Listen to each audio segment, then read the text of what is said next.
প্রথমেই কড়াইতে দিয়ে দিলাম তেল। এবার পেঁয়াজ কুচিগুলো বেশ ভালো করে ভেজে নিব। দিয়ে দিচ্ছি পরিমাণ মতো 1 চা চামচ লবণ।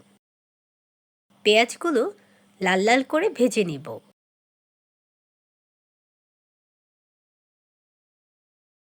এবার দিয়ে দিচ্ছি আদা রসুন বাটা 1 চা চামচ। সামান্য পরিমাণের পানি দিয়ে দিলাম। হলুদের গুঁড়া 1 চা চামচ, মরিচের গুঁড়া 1 চা চামচ, জিরার গুঁড়া 1 চা চামচ।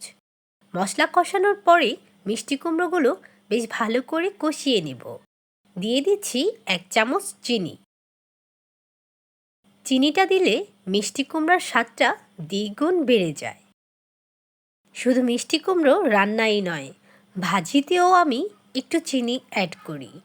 চিনিটা দিলে মিষ্টি কুমড়োর টেস্টটা অনেকটাই বেড়ে যায়। মিষ্টি কুমড়ার চপ খেতেও কিন্তু খুব ভালো লাগে। একদিন মিষ্টি কুমড়ার চপের রেসিপি আপনাদের সাথে শেয়ার করব। আমার আজকের রেসিপিতে থাকছে মিষ্টি কুমড়ো দিয়ে ইলিশ মাছের ঝোল।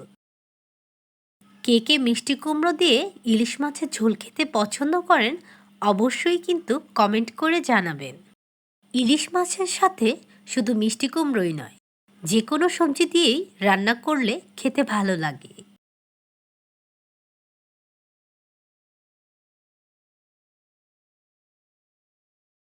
এবার কয়েকটা কাঁচামরিচও দিয়ে দিলাম।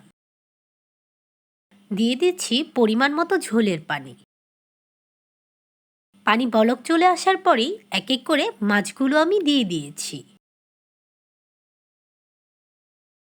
বেশ ভালো করে পানিটা জাল করে নিয়েছি। ফাইনালি আমার রান্নাটা কিন্তু কমপ্লিট। কেমন হয়েছে বন্ধুরা? সবাই কিন্তু জানাবেন। আল্লাহ হাফেজ।